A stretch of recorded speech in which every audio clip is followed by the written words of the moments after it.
And hello, everyone. I am Cheryl Grace, and welcome to Live from the Pink Couch. This is season 2, episode 3 of our web series where we help 5 individual career professionals at varying stages in their career get to their next level of fabulosity as defined by them. So every second and fourth Sunday, you'll find us here coaching and mentoring the 5 individuals. And let me introduce to you who they are. First, we have our newbie, who is Ryan. Ryan, the newbie, is just starting out in his career. Then we have our rising star, Kwani. Kwani is looking to be promoted at her current position.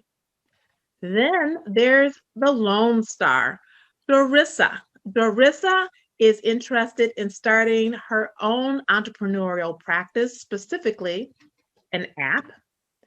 And then we have our hopeful, Fatia. Fatia was laid off during the pandemic and is hoping to get right back into corporate America where she left off. And last but certainly not least, we have Therese, the Career 2.0 star. And Therese is interested in starting all over at the end of her career with something fabulously new. So those are our 5, we call them hashtag next level 5 of mentees. And these are the individuals that you're going to have an opportunity to watch being coached live from the Pink Couch. So we're going to get started by introducing our guest coach today. We have with us Mohammed Abuchata, who is a product management advisor and founder of Product Margin.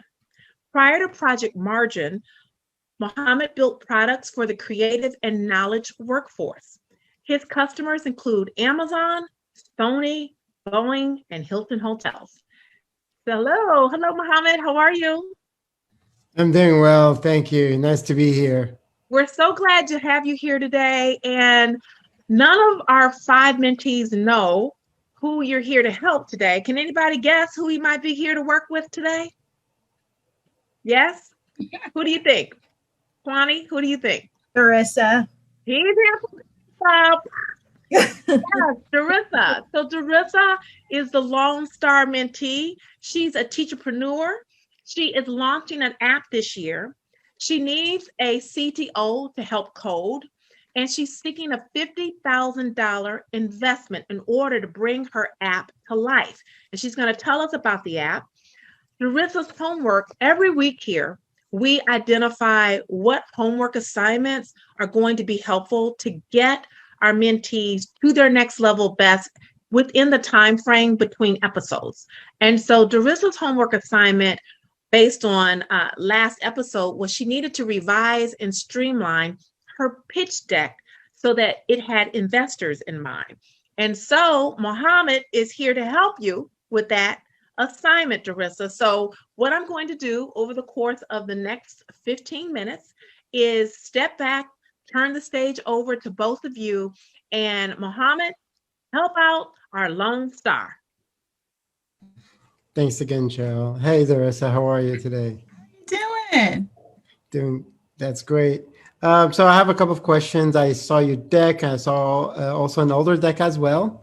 It's awesome. Actually, your recent deck looks close to the deck that I did for my startup. Oh, good. Awesome format. I love that. So I have a couple of questions. The key one here is, tell me a little bit more about what do you mean by your theme song, and how it gets created. Perfect. Yes. So Cos Music is an app that will create your own personal theme song based on your astrology. And the goal is to create an individual piece of music for a specific zodiac sign. And then through the magic of technology, based on the combination of zodiac signs someone has, most people think that they only have one zodiac sign, but that's not true. You actually have 3 zodiac signs that you should pay attention to. The first one, everyone knows their sun sign is based off the day that you were born. The second one, though, is your moon sign, which shifts because the moon transitions every 2.5 days. And then the third one, which is super important, but most people don't know it because it's dependent on the time of your birth as well as the location of your birth. And that is called your rising sign, or also known as your ascendant sign. So those three pieces of information will have their own individual piece of music. And through the magic of technology, I would like all of those to string together into one quote unquote theme song that will be something that someone can use for their personal inspiration, a confidence boost, so that they don't doubt their own personal superpowers, and that all the things that they want to do in life, they know that they can be able to accomplish that. So that's what the theme song is about. Thank you. And I noticed that you've put in the business model part of it that the idea so far is to perhaps you could get more than one song. Is that correct? I would like for there to be a main theme song, and then another feature on the app would be a playlist that will be a list that's customized every month for the different zodiac sign, predominantly like your sun sign. And it would be just a playlist that will help motivate you. It would change every month, hopefully to keep people engaged.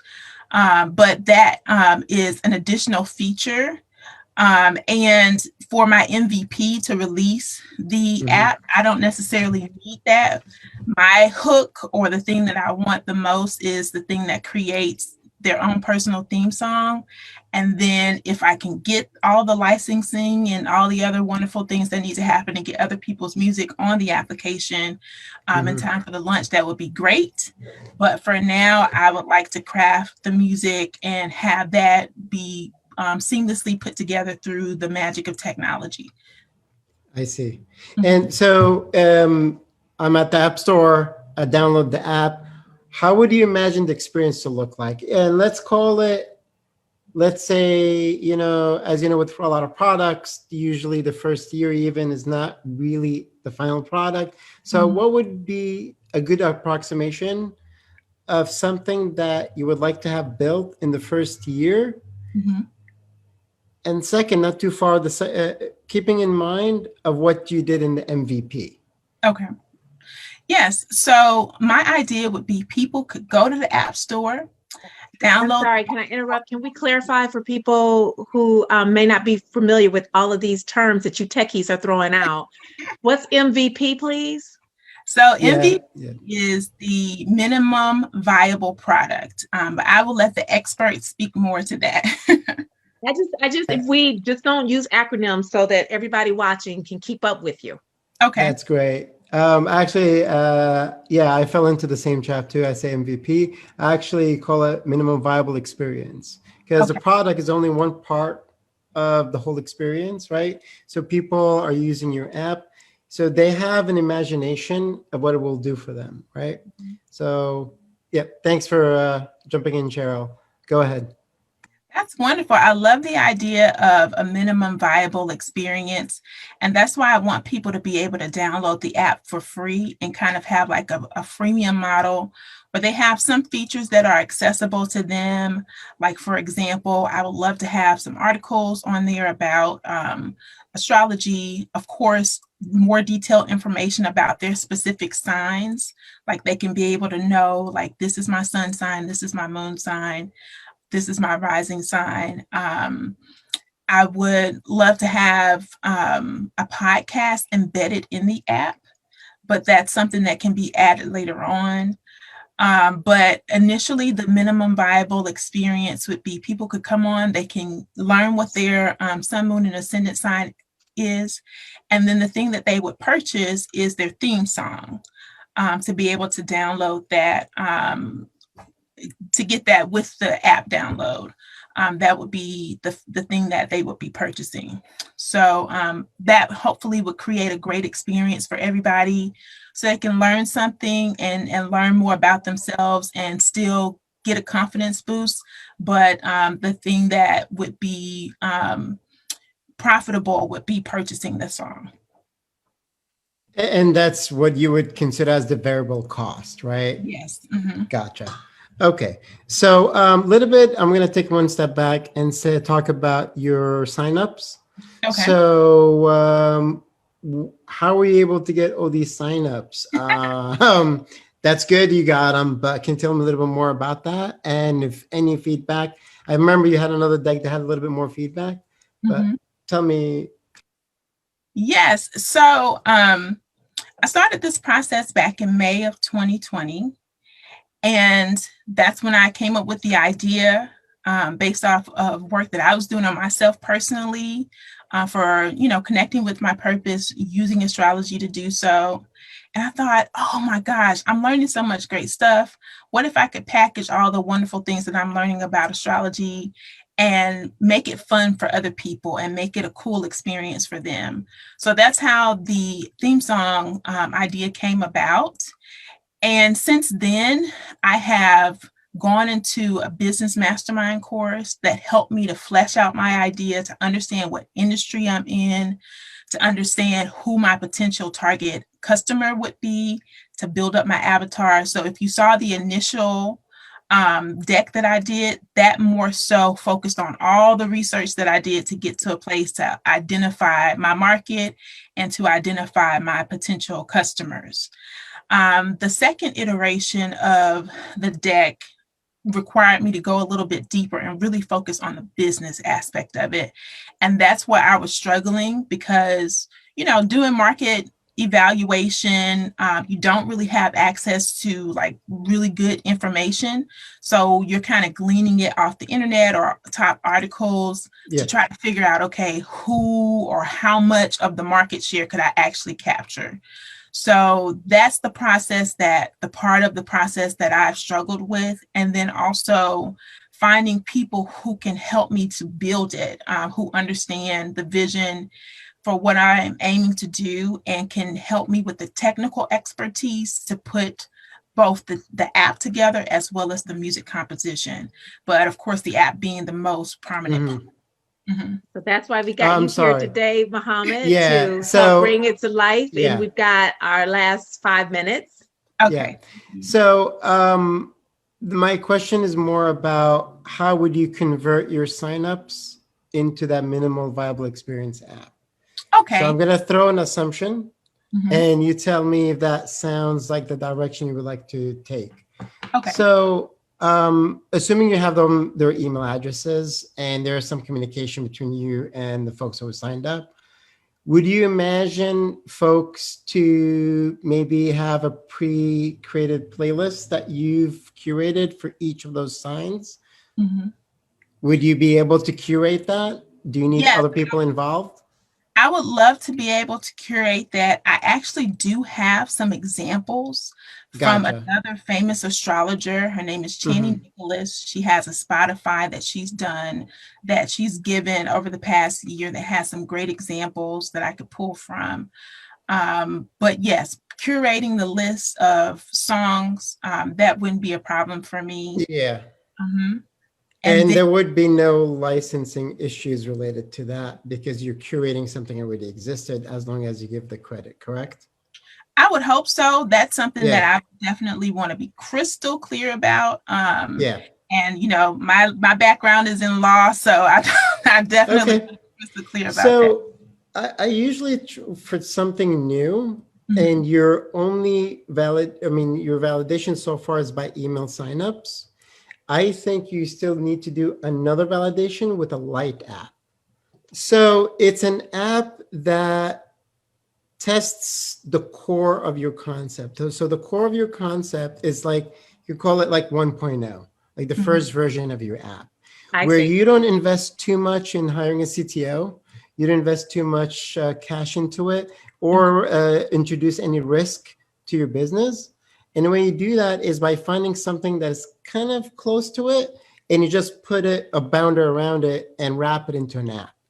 Okay. The way you do that, there's something called glide.com. There's like a bunch of sites that help you do that fairly quickly. We're talking about a week or two, you could get something done fairly quick. The key point here, though, is you want to make sure that you develop kind of like that test app. For example, let's say the Spotify playlists. Mhm. Maybe you could just curate a bunch of Spotify playlists. Okay. You put it under your brand name and you call it beta even, and you put a wall behind it, meaning you have to sign up to get this app, Okay. to get access. And the trick is you could ask them to sign up, then you tell them it's free for 6 months. Okay. That buys you the time to start charging. Now, in order to do this, you could, I'm just going to off my head, glide.com. You could start building that with yourself or with a friend. Can you say the .com name again? Because we'll flash Glide. GLIDE. Yeah.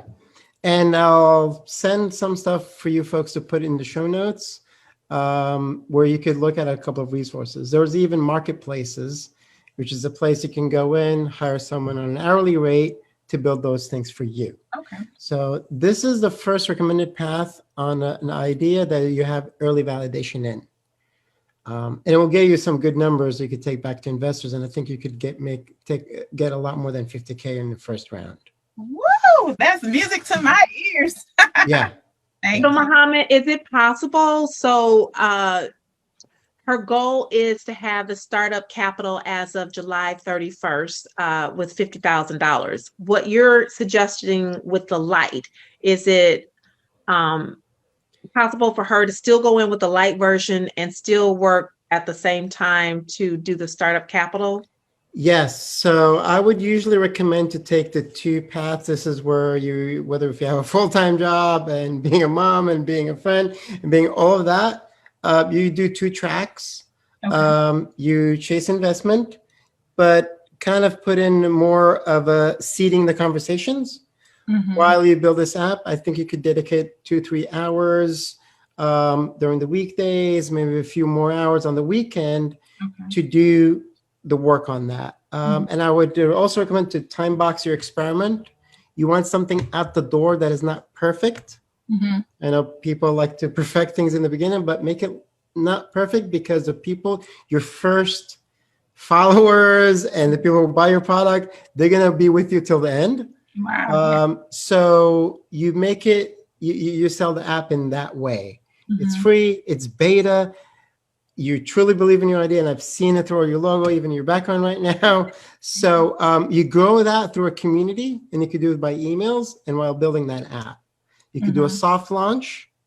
Okay. And don't make it totally free. Again, like I said, call it private beta. Okay.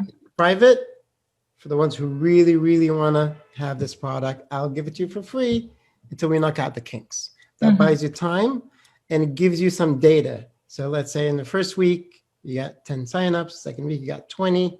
Word of mouth gets spread. By the time you get to speak to investors by July 31st, like, look, this is the growth. Now I have a growth path. Yeah. Love it. Thank you. Yeah. Thank you. That's what and I would love to follow up with you as well. If Cheryl, if you would be too kind. Oh, absolutely. We'll have your exchange of information so that you can spend time talking with Darissa about this. Darissa, do you have any questions before Muhammad has to go? Thank you so much, Cheryl, and thank you so much, Muhammad. I really appreciate this. This is really great information. I'm always on the hunt for information, so I love the idea of having a light and doing the validation for the market. You mentioned Glide. You mentioned some other platforms. Are there any other ways that you would suggest that I could advertise or put the word out about the beta, or should it just be through the email marketing, or do you suggest maybe Facebook ads or anything like that? It's a good question. I would start from my core audience. So what you're testing, think about it in a way of, what is your riskiest assumption? Okay. The riskiest assumption is usually the people are going to buy. They're going to pay for something. That's painful, right? So you want to make sure the pain is worth the value that you're going to, your value given is worth the pain, right? There's a match there. In order to test that, it's better to test it with your followers. Okay. Once you get some folks hitting a wall that says you have to register, you have to download this app, the investors feel more confident. People went over these hurdles to download your thing. Okay. Right? When the risk becomes, well, I'm not sure how big the market is, that's when you start using advertising. Okay. My recommendation is your newsletter, your close group of followers, your network, organic growth. Mhm. And for scale, to testing scale, after you get the first round of funding, that's a scaling problem. Okay. Right now, the problem is making sure this is a pin. Maybe $4.99 is too cheap, right? Mhm. Mhm. Right? So, Okay. That's So wonderful. can you repeat that again for us? So the Yeah. riskiest assumption is that people are going to pay for it. Is that what you Yes. said? yes. And then the value, and then I lost you with the value and Yeah. So if your riskiest assumption is this painful enough for people to pay for? The reason why I asked about your validation and the signups is people could sign up for something because they didn't commit money yet. Yeah. So your app light should have a higher barrier for people to trust you and to give you time. Okay. So your riskiest assumption is this painful enough for people to pay for? And you build an app that tests that assumption. so that the risk is that the assumption is that the pain point is going to be worth addressed. $5 per song, or is it $10, or is it $1.99? That's your riskiest assumption.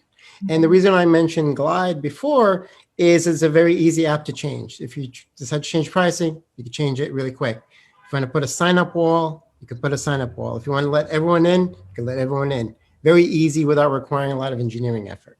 Mhm. Okay. Does that help? Yes. Yes. Mhm. Awesome. Wonderful. Mohammed, you've been great. Thank you so much. Charissa, I hope this was very helpful for you. We learned a lot. Yes. So we're ready to do our own app, perhaps not.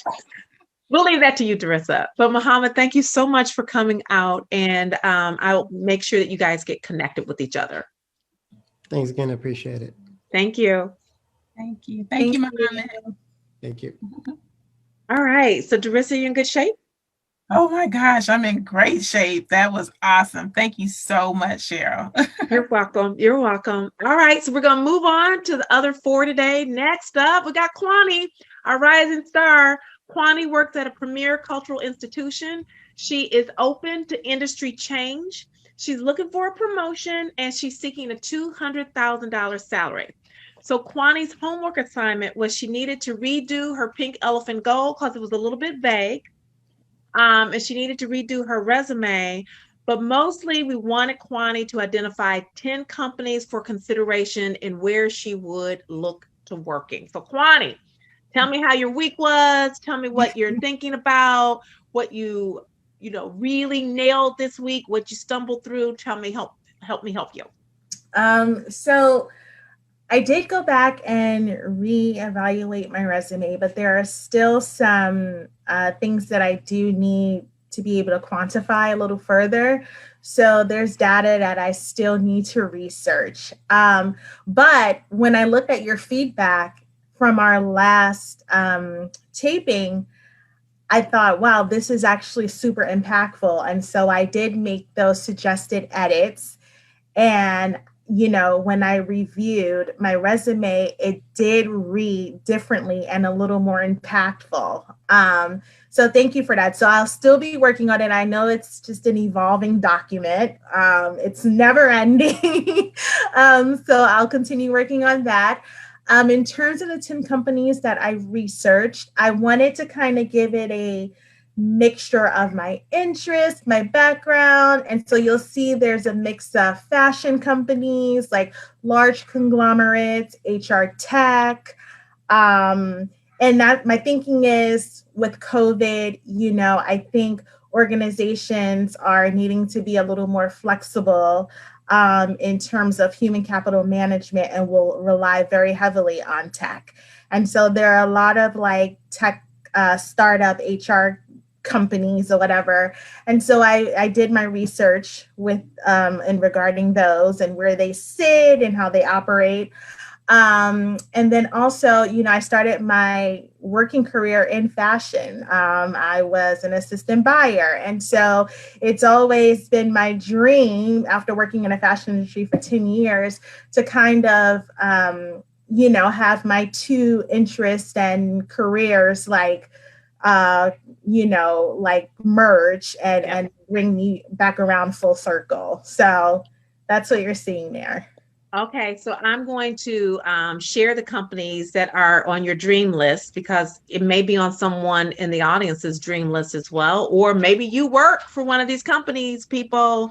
And this is all about networking, because when you network, you can grow your net worth. So Kwani is interested in working for LVMH, Estee Lauder, Thrive Global, Better Works, Zoom, Zenefits, Google, Bain and Company, MasterCard, Salesforce, Citi, and UBS. So those are the companies on her dream list. If anybody out there knows anyone who is in a decision-making position of authority at any of these 10 companies, let us know. You can drop a comment on Facebook.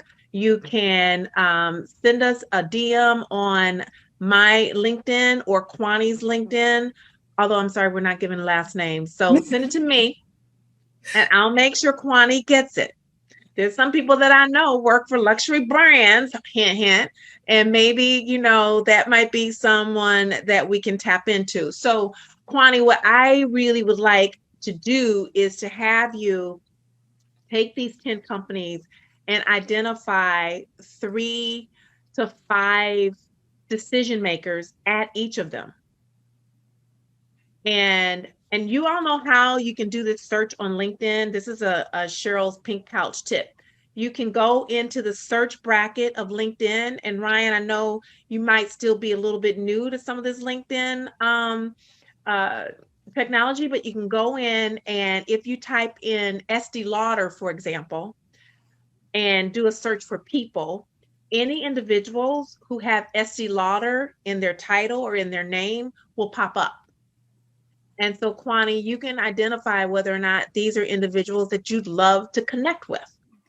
It's an easy way to narrow down who you should be connecting with as you do a job search using LinkedIn. So make sure you go in and type those in. And then what we want to make sure of is when you drop a note into their DM, that it is one that introduces you and just says, I've got 16 years of experience. Is that 16 years of experience between the fashion industry and the premier branding industry, right? Would love 15 minutes. Don't ask for more than 15 minutes. 15 minutes of your time to chat about the culture and environment there at Estee Lauder, there at Zoom, there at Zenefits. And is this a good time to chat?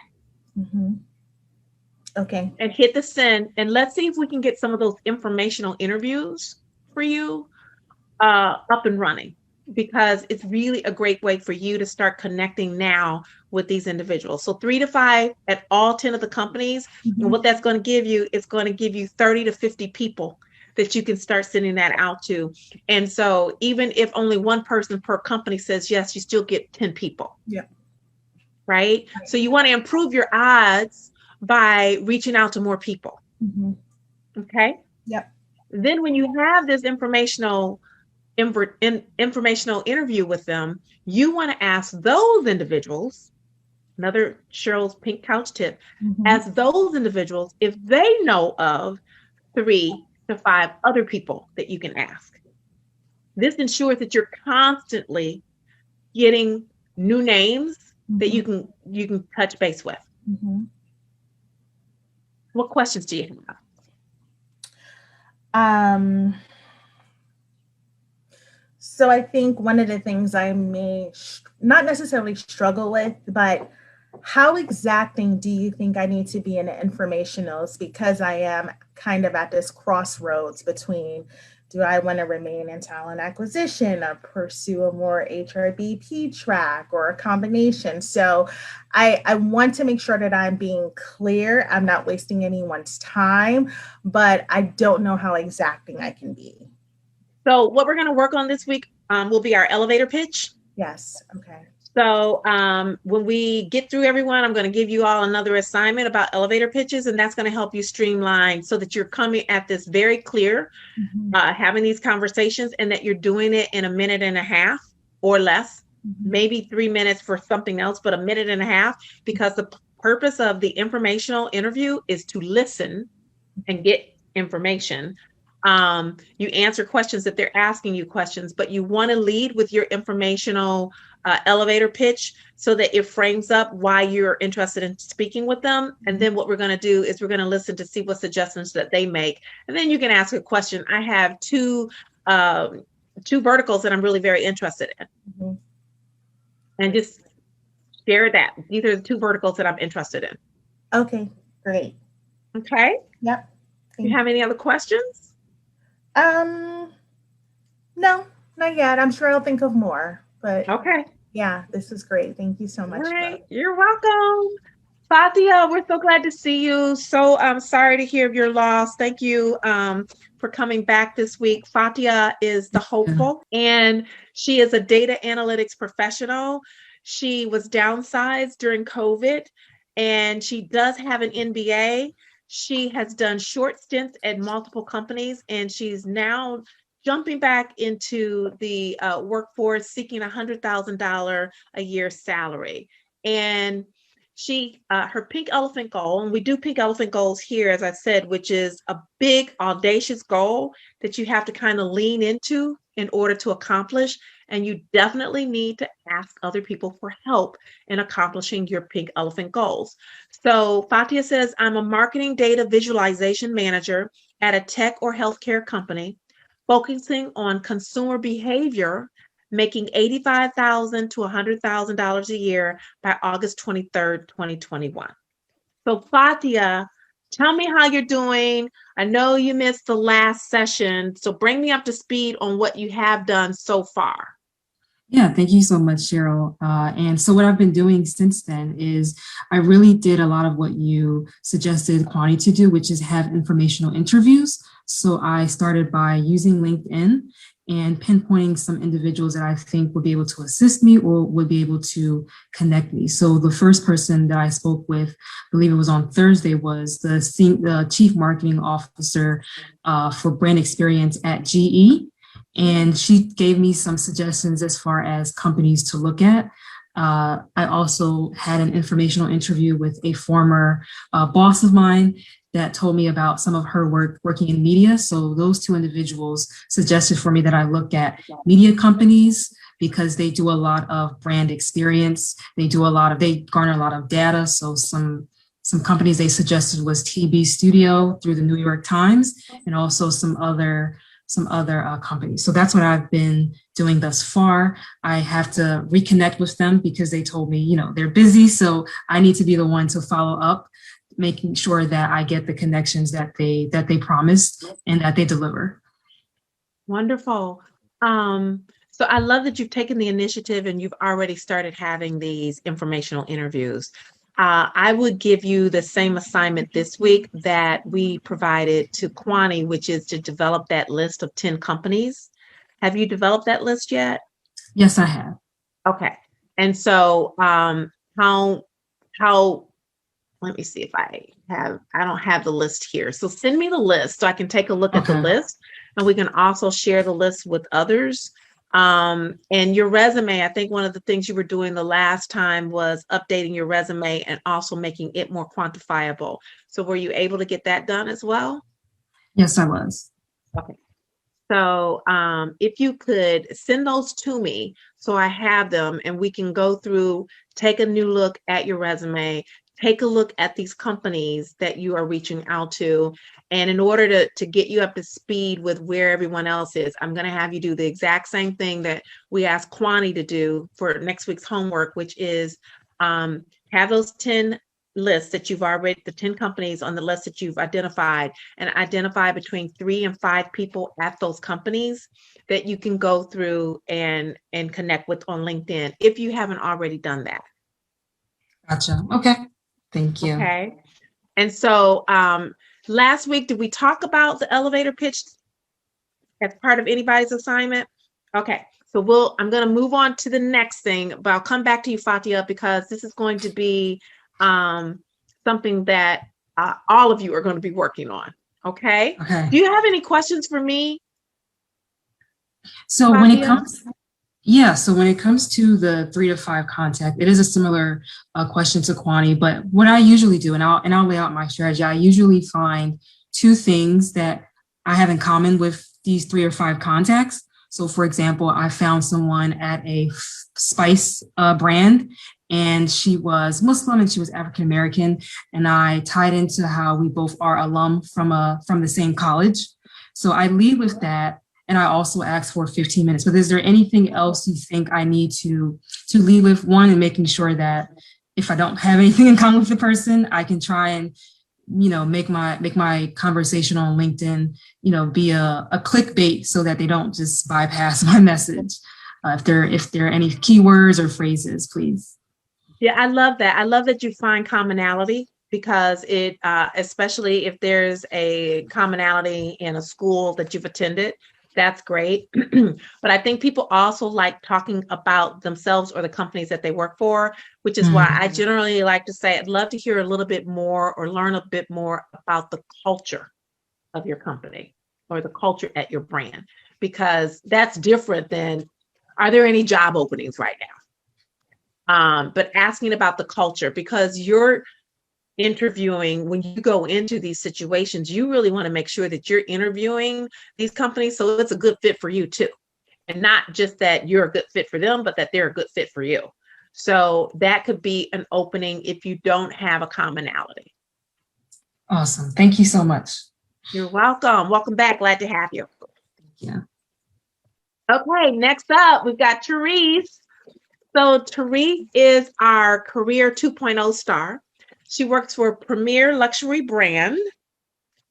I just heard somebody else talking about a premier luxury brand. There's a correlation there, ladies. Yes, just saying. yes, absolutely. Okay, just saying. And Therese wants to monetize her side hustle. I can relate to that because I did that and started it, and now it's a full-fledged business. So I'm all for this, Therese. She needs to draft a business plan, and she's looking to formalize her relationships. So Therese's homework assignment was reevaluate her package price to ensure value is aligned with cost to deliver the service. So we want to make sure that we're packaging up your prices so that it's aligned with how much you're spending in order to deliver that service. So last week or last episode when we talked, they were a little out of sync with each other. You were spending way more time. Yes. And getting way few $2 for what you were offering. So you were supposed to increase at least one client's fee by $100 and evaluate the response that you got, your response, how this felt for you, and also your client's response before you increase the price again. And then we're going to keep having you repeat that until you feel that you've reached a comfortable price point. So tell me, how did this work? Did we go up $100? It's interesting you say that in terms of how I felt saying it and versus how they received it. So on the side of the receiving, they were very open and they didn't think twice about it. I think I was very low in my chest as I was saying, well, this is what it is. So that was a huge moment in that space. And I think I have had many people say that you're giving it away, but I think it's always the little voice in our head thinking that, it's too much, or maybe they can't, but you really cannot be in that space. So that really is a learning opportunity, I think, for myself. And but did really, you sell the package? I did sell the package. I did you sell the package at $100 higher. Yes, I did. So we just need to stop. Yep. That's right. We need to yes. I'm gonna get a horn and start blowing a horn or a bell or something, Go Therese. That's awesome. Yes. Right. Because you guys, so often I want to pause here, Therese, because so often we stay stuck on what's not working, That's true. that Yeah. we don't focus on what is working, and we don't Mhm. celebrate the fact that it works. So you just added another $100 Yes. per client. That's going to be huge in getting you toward your goal, which I need to tell everybody is her pink elephant goal is to understand how much it takes to run her small business, so it earns a profit of $5,000 to $10,000 with 5 new clients between February 28th and September 21st. Yeah. So we just got $100 closer to that goal. Yes. But And one client in 2 weeks. So that was and very one client in enlightening. 2 weeks. Yeah. Yeah. So yes. Okay, go yes. on. What else were you saying? I'm sorry, I didn't want to interrupt you, No, but but that's great, because I think it is something definitely to think about. And I think for me, it's not for lack of knowing what to do in that space. It's more about, being able to communicate it out and do it freely without feeling that it's, it's a quiet moment. No, I have to be able to say, okay, this is what I'm going to do. And, really promote it and put, market it and tell everyone, okay, I am doing this, because people know about it. And so everything is word of mouth. But I said, oh, imagine if I really took the time to really go out and, like you say, put it from a horn, so it took about a week for me first to really get to that space. And then afterwards, I was like, okay, that felt good. It made sense. So it is definitely not for things that I think I didn't know. It's just about literally verbalizing it and saying, okay, yes, you are worth this and that amount. And people see the output of it. So it's not about, the need and the want. I want you to say that again. You just said you are worth this. Yes, I am worth Your it. I am product, worth it. your Yes. service is Mhm. worth it. So it's not like you're scamming anybody, No, absolutely not. Correct. right? Right. It's Yes. like you have a legitimate business, a legitimate service that you are offering Mhm. that you now value as much as other people will value. Absolutely. Yeah. Yeah. So in 2 weeks, we raised it $100. I encourage you to try that again Yes. over the And I'm course of the gonna- next 2 weeks. Yeah. And I did that with the least margin package, just to be able to say, okay, let me kind of put it out there, and also I was looking to see what the individual was looking to buy also. So it worked out in that sense, because that was the one particularly that really was at a negative. So that was the one probably given the most time actually also. So that was the least amount given the most time, the most undervalued. So really to be able to really reevaluate that in terms of what they're getting. And it felt empowering also, I must say that. Yes. And that's really important. And Mohammed, I know you're still with us. So I would say as an entrepreneur that the number one thing of importance is feeling that empowerment, because it makes you feel like it's worth it when you are out there generating revenue for your company. So that empowerment, would you not agree, is really very important? Always. And congratulations to increasing your pricing. I find that a lot of times we start with lower price and then we forget to raise it. Congratulations. Yes. That's great. Thank you. Very Thank you, Cheryl. good. Thank you. Thank you. You're welcome. You have any questions for me, Therese? I'm going to give you a homework assignment. Everybody's homework assignment is going to be the same, but do you have any questions for me? Really, my next step is, okay, how to really get out there and push it so that now people know about it and it's not a secret, because it's not the secret business I have, so I think that's probably my next stage of that. All right. And do you have an email list? No. Okay. Do you have people that you've already sold to? I have people I already sold to. I have plenty of people emails, but I just don't have an email list specifically to share that. So that may Okay. be something. So what I want you to do is to start an email list.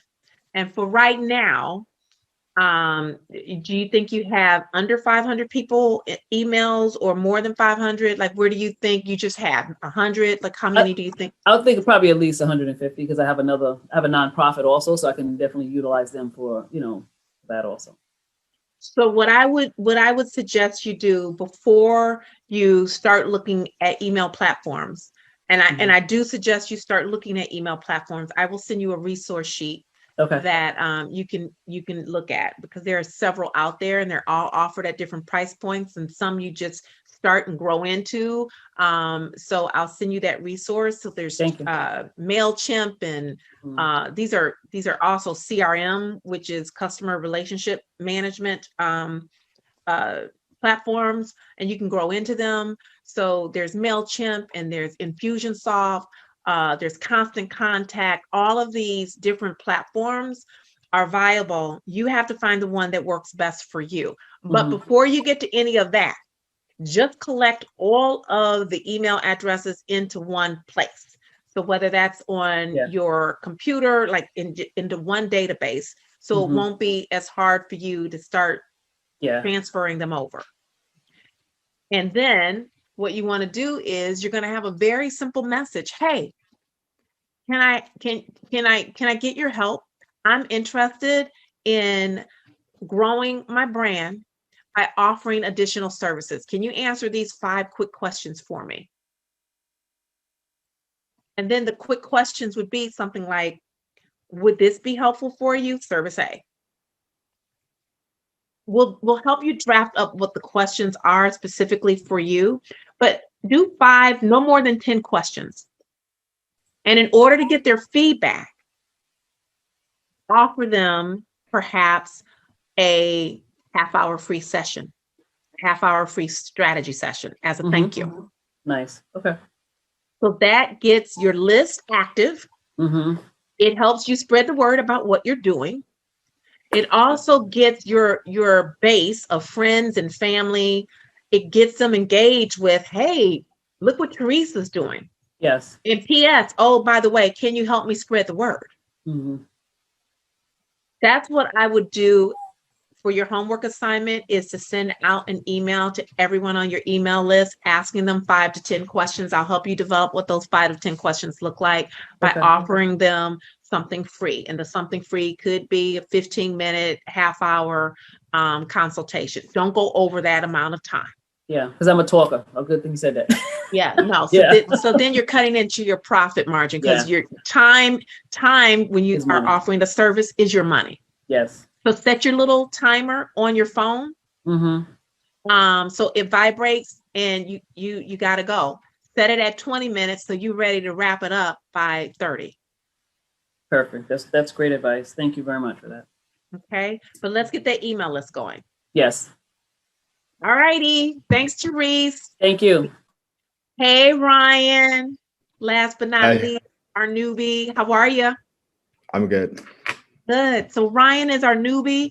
He is a recent graduate. He has no previous job experience. He's never had an internship because his internship got canceled, unfortunately, due to COVID.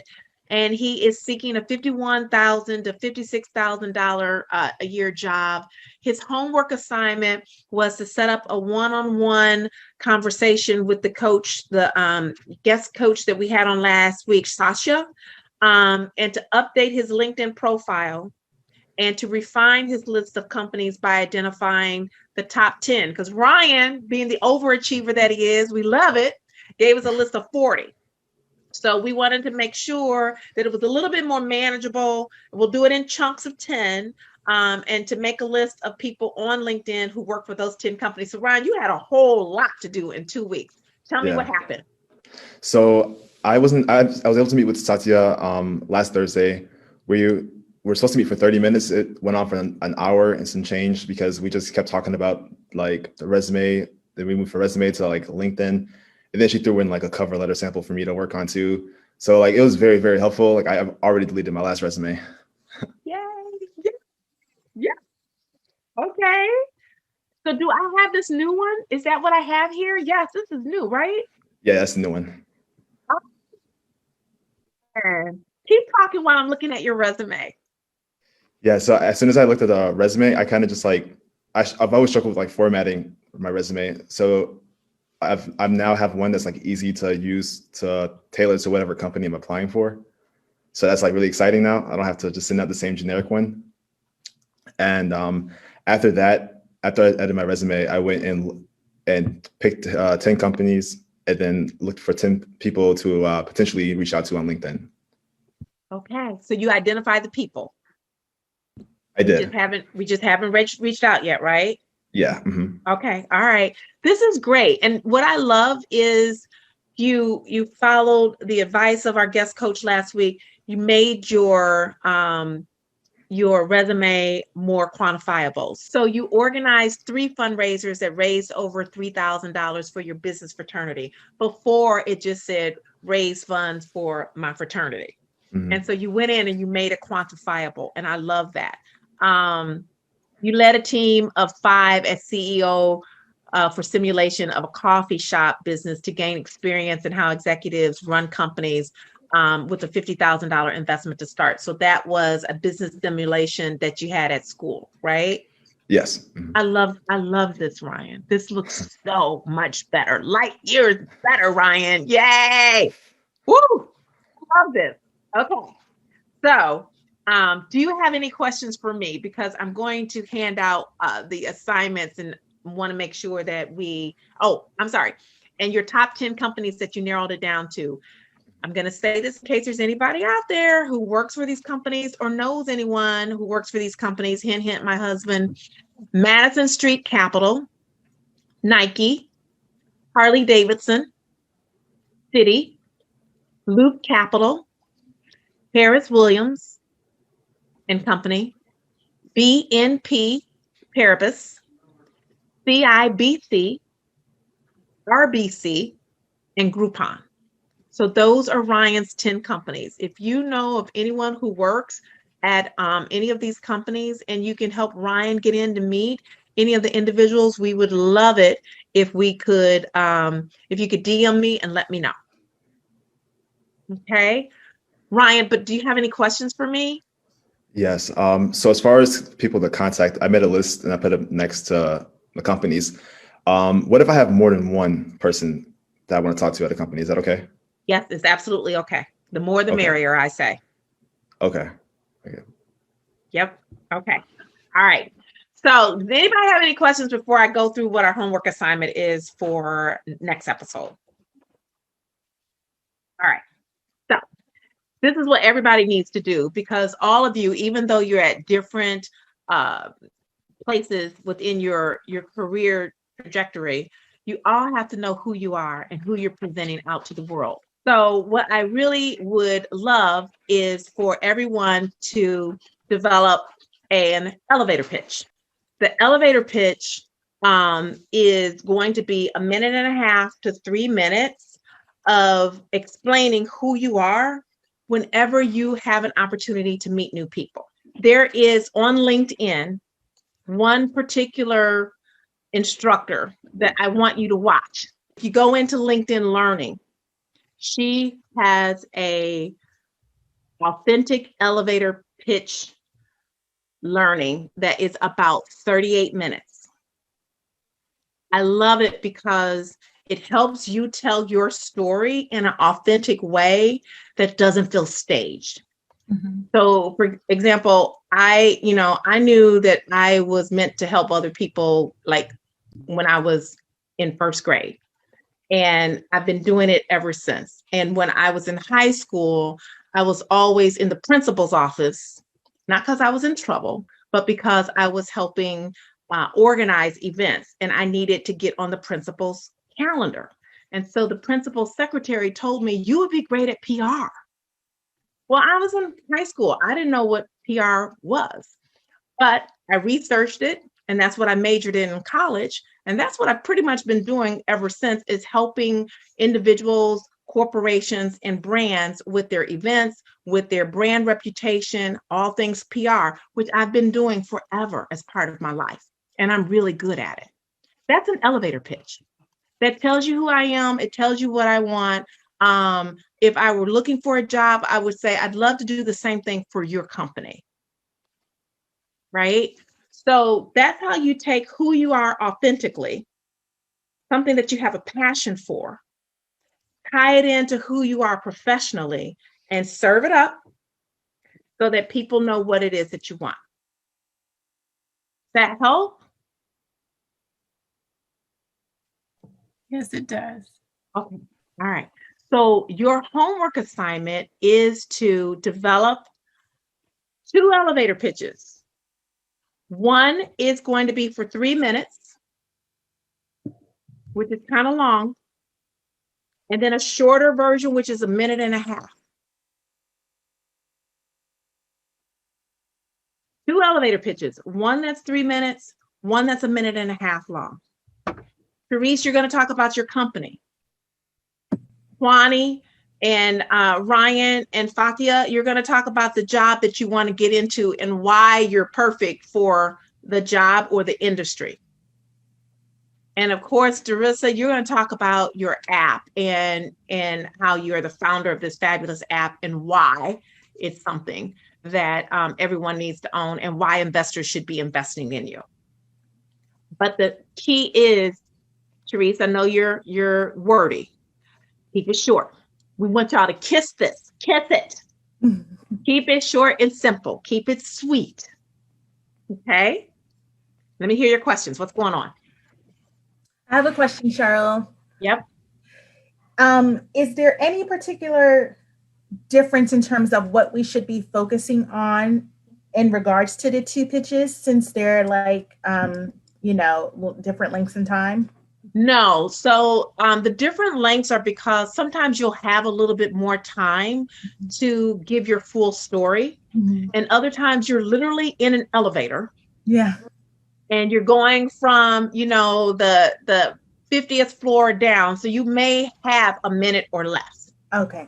And so that's really where the whole premise of an elevator pitch came in, is that you get on and you run into somebody you weren't expecting to run into. Mm-hmm. Mm-hmm. And so you want to be, or it's at a cocktail party. You can call it the cocktail party pitch too, right? Mm-hmm. You're at a cocktail party. You want to impress people. You want them to know what you're up to. You don't want to just say, so tell me about yourself and start rambling. Have you ever been like up against the wall with somebody who's been telling you about themselves and they've been talking nonstop for like 20, 25 minutes and you're like, somebody save me, please save me. You all are not going to be those people. The elevator pitch is going to help you with that. Thank I'm going to you. invest in a timer. Yeah, or use your phone. Use the timer on your phone. And what I want you to do is I want you to record yourself. Practice. Because you're going to give them next episode, you're going to give your elevator pitches live right here. Oh my God. That's so scary. We got to get you out there. Ryan, I want you to act as if you're meeting, one of the 10 people on this list that you run into them on the elevator. What are you going to say? How are you going to say it? How are y'all going to project? Right? Therese, you got a client that you just ran into at the grocery store that may be interested in your services. How are you going to talk to that person?